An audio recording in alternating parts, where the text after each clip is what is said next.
नमस्कार, AB star news देख रहे हैं आप और मैं हूं आपके साथ सोहन सिंह। रुक कर लेते हैं बड़ी खबर का।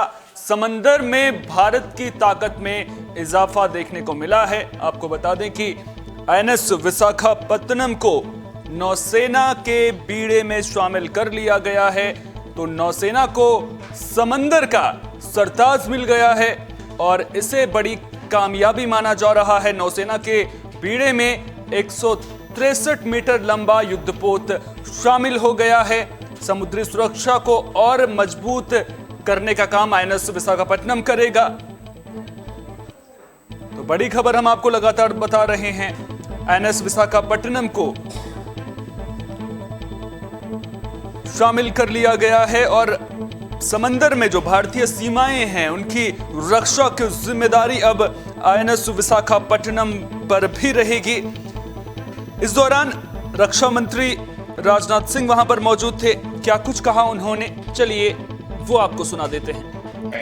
हम लगातार आगे बढ़ रहे हैं और लगातार की तरफ आगे बढ़ रहे हैं। इस साल ये सब संकेत देखिए।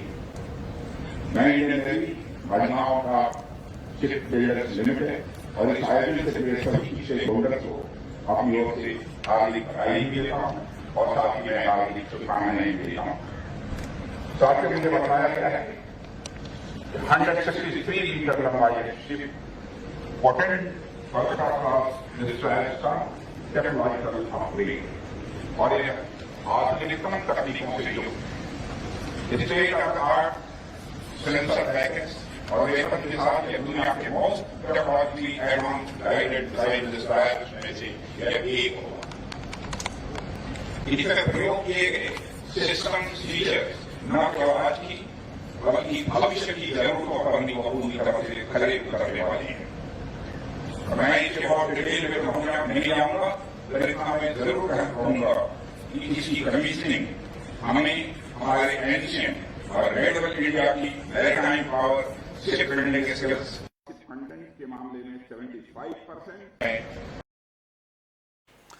तो आईएनएस विशाखापत्तनम के भारतीय नौसेना में शामिल होने से चीन और पाकिस्तान की नींद क्यों उड़ गई है, यह अपने आप में बड़ा सवाल है। और भारतीय नौसेना की ताकत आखिर कितनी बढ़ गई है, इस पर विस्तार से चर्चा करेंगे। लेकिन उससे पहले ग्राफिक्स के जरिए आपको आईएनएस विशाखापत्तनम की खासियत बता देते हैं।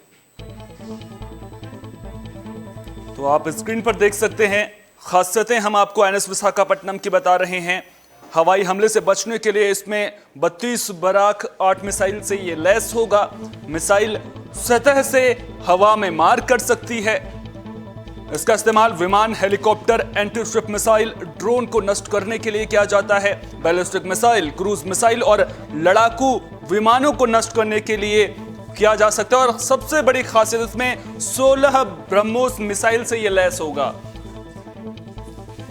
इसकी लंबाई 163 मीटर है और इसकी अगर अधिकतम रफ्तार की बात की जाए तो 55.56 किलोमीटर प्रति घंटा है। 4 गैस टरबाइन इंजन से इसे ताकत मिलती है। तो लगातार ग्राफिक्स के जरिए हम आपको आईएनएस विशाखापत्तनम की खूबियां बता रहे हैं। और इस दौरान रक्षा मंत्री राजनाथ सिंह ने एक बेहद अहम बात कही। उन्होंने कहा कि मेड इन इंडिया की बात तो लगातार हो रही है और मेड इन इंडिया के तहत काम भी लगातार किया जा रहा है, लेकिन वो दिन भी आएगा जब मेड इन वर्ल्ड की बात होगी। हम केवल भारत के बारे में नहीं सोचते हैं, हम पूरी दुनिया के बारे में सोचते हैं। लेकिन आईएनएस विशाखापत्तनम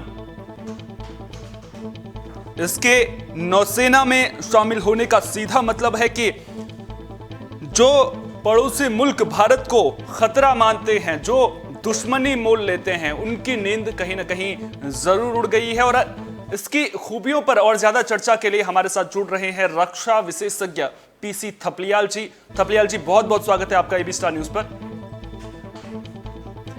थपलियाल जी, आईएनएस विशाखापत्तनम नौसेना के बेड़े में शामिल होना कहीं ना कहीं पाकिस्तान और चीन की तो नींद उड़ गई होगी। और अगर भारतीय नौसेना की समंदर में ताकत के लिहाज से इसे जोड़कर देखें तो कितनी बड़ी कामयाबी भारतीय नौसेना के लिए?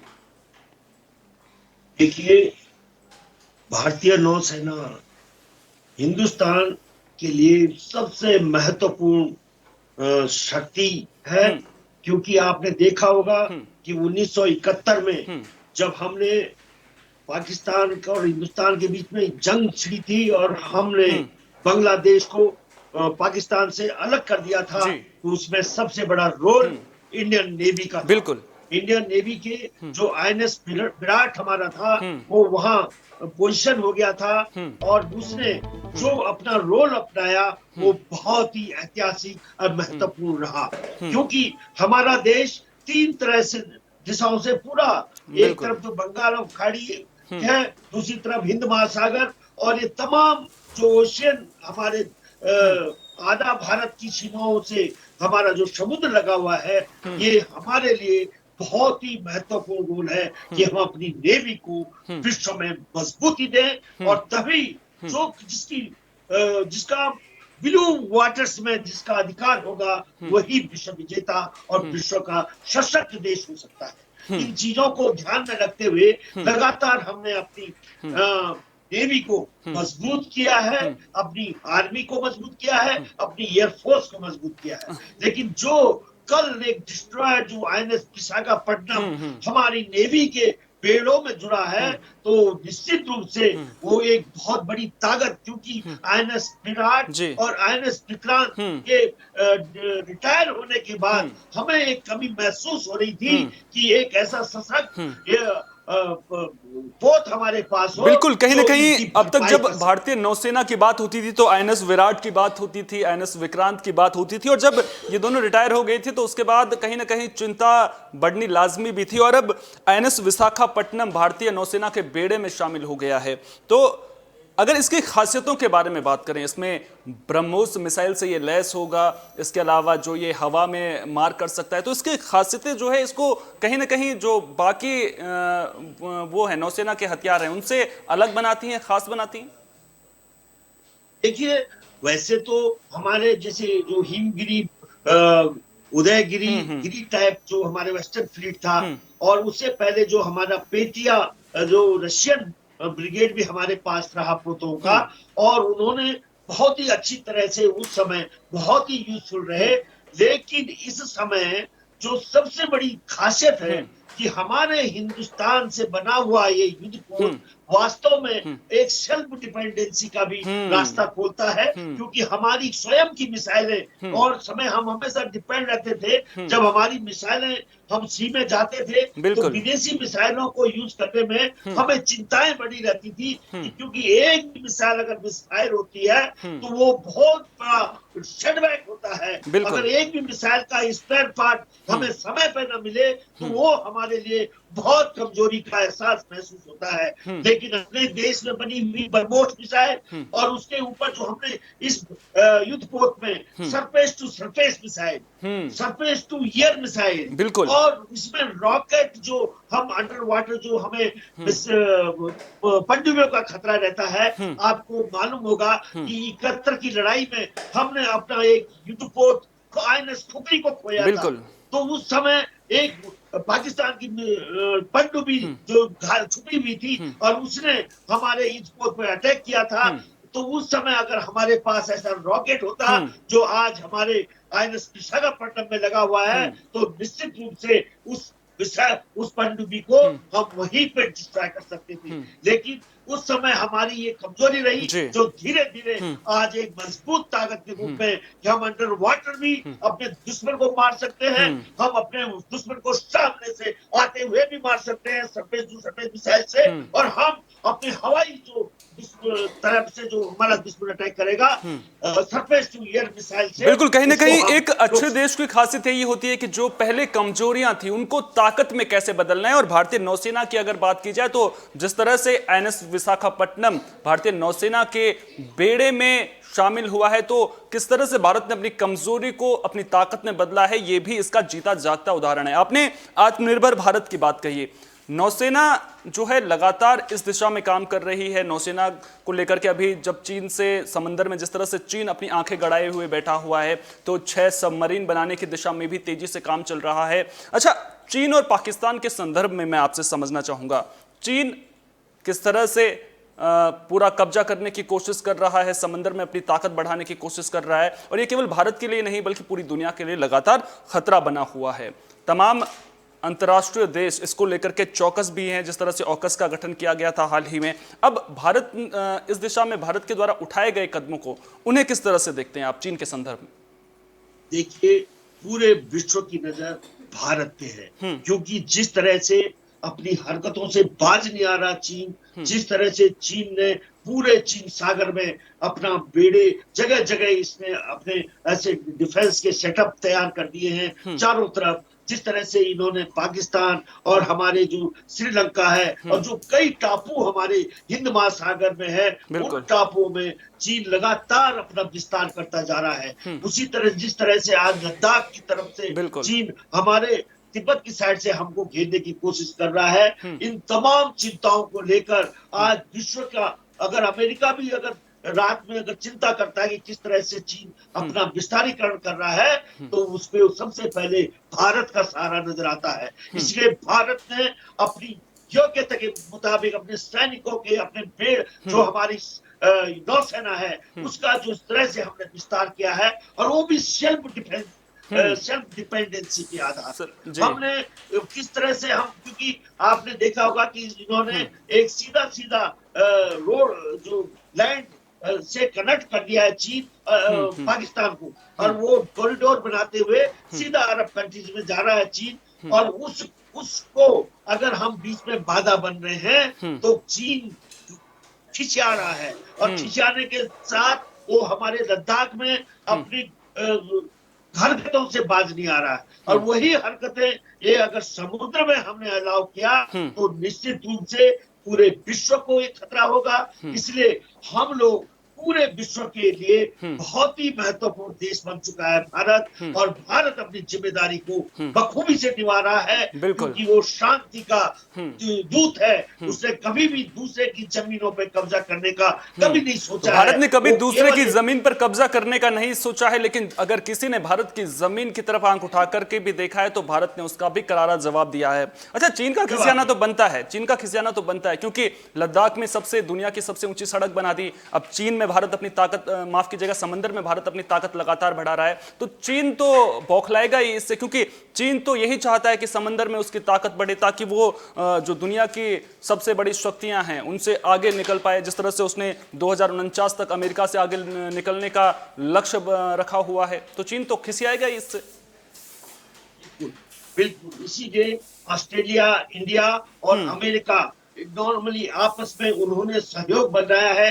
हमारी लीडरशिप इन तमाम देशों के साथ कदम से कदम मिलाते हुए चीन के इन इरादों को निश्चित रूप से मुंहतोड़ जवाब देने के लिए सक्षम है, और किसी भी तरह से हम अपने देश की सीमाओं पे आंच नहीं आने देंगे। और इसमें जो अमेरिका का जिस तरह से सातवां बेड़ा एकदम मजबूत नेवी है उसकी अमेरिका की, लेकिन वो सुदूर होते हुए उसको निश्चित रूप से अगर किसी ने अगर चौकीदार बन के हिंद महासागर, प्रशांत महासागर में काम करना है तो वो मेरा देश हिंदुस्तान है, और हम इस देश में, इन सागरों में निश्चित रूप से ऐसी ताकतों को कभी भी नहीं बढ़ने देंगे जो अपने विस्तारीकरण के लिए जो दूसरों की तरफ और जमीनों पे अपना गिद्ध नजर गाड़े हुए हैं, ऐसे देशों को एक कदम भी हम उनकी जो इच्छाएं उनको कभी पूरा नहीं होने देंगे।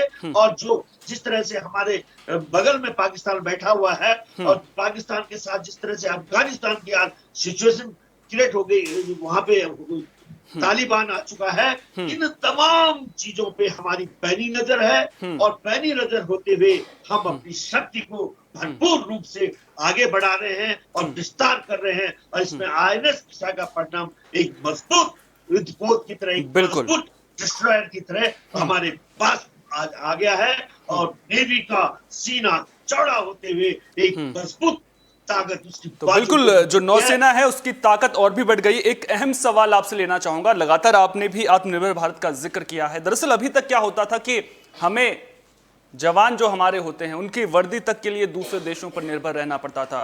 राइफल से लेकर के बड़े बड़े हथियार, वायुसेना के विमान, नेवी की बात आप कर लीजिए, दूसरे देशों पर जो है भारत को निर्भर रहना पड़ता था। लेकिन अब जो है देश में आत्मनिर्भर भारत पर फोकस किया जा रहा है और उसके तहत हथियारों का निर्माण भी किया जा रहा है, पनडुब्बियों का निर्माण किया जा रहा है, सबमरीन बनाई जा रही हैं, एयरफोर्स के विमान बनाए जा रहे हैं, इंडियन डिफेंस को मजबूत करने की कोशिश की जा रही है। अच्छा, अगर समंदर में नौसेना की बात करें तो मजबूती को किस तरह से देखते हैं, और अभी तक जिस तरह से हम इंडियन आर्मी की बात करते हैं उसमें सुधार को लेकर के बात करते हैं, उनके जो सैनिक हमारे हैं उनकी ज़रूरतों को लेकर के बात करते हैं, समंदर की बात अगर हम करें तो समंदर में सबसे ज़्यादा ज़रूरी क्या है और किन चीज़ों पर अभी ध्यान देने की ज़रूरत है? समुद्र में सबसे ज्यादा महत्वपूर्ण होता है अंडर वाटर स्टडीजिंग। हम अपने नीचे, जो समुद्र के नीचे किस तरह से अपनी ताकत को हम बढ़ा सकते हैं, वो सबसे बड़ा महत्वपूर्ण होता है, क्योंकि वही एक बहुत बड़ी सहारा होता है जब दुश्मन को अटैक किया जाता है। वो इसलिए हमारा जो ऊपर डिस्ट्रॉयर है, जो हमारे एयरक्राफ्ट है, ये तमाम ये ऊपरी सतह में दुश्मन को देखते हुए लड़ते हैं, लेकिन अंडर वाटर जो हमारी सबमरीन जो पनडुब्बियां हमारी, हमने न्यूक्लियर पनडुब्बियों का जो निर्माण कर चुके हैं, और वो हमारे लिए बहुत ही महत्वपूर्ण है। आज हमारे पास ऐसी ऐसी पनडुब्बियां हैं कि हम महीनों अंडर वाटर रह सकते हैं। हमें पहले बहुत मुश्किल होता था कि 8-10 दिन भी अगर समुद्र के नीचे छुपे हुए हैं तो उसके बाद हमें ऊपर आना पड़ता था अपने लिए जो सामग्री लेने के लिए, और उसी का दुश्मन फायदा उठाते थे। आज हमारे पास ऐसे पनडुब्बी हैं कि महीनों हम दुश्मन के पानी के अंदर, दुश्मन की सीमाओं में छुप के अंडर वाटर रह सकते हैं। इसलिए निश्चित रूप से हमारी बढ़ती हुई ताकत को देख के पाकिस्तान भी चिंतित है और चीन भी चिंतित है। तो पाकिस्तान और चीन की चिंता बढ़नी लाजमी है। बहुत बहुत शुक्रिया थपलियाल जी, आप हमारे साथ जुड़े और आपने इतनी अहम जानकारी हमारे साथ में साझा की है। तो ये थे रक्षा विशेषज्ञ पीसी थपलियाल जी, जो समंदर में भारतीय नौसेना की ताकत को किस तरह से बढ़ाया जा सकता है, किस तरह से ताकत बढ़ाई गई है, उसको लेकर के विस्तार से जानकारी दे रहे थे। तो कहीं ना कहीं अब भारतीय नौसेना की ताकत में एक बार फिर से इजाफा देखने को मिला है और लगातार समंदर में भारत की ताकत बढ़ते हुए नजर आ रही है। संदेश साफ है, समंदर में पंगा पड़ेगा महंगा। फिलहाल के लिए इस खास पेशकश में इतना ही। दीजिए इजाजत, नमस्कार।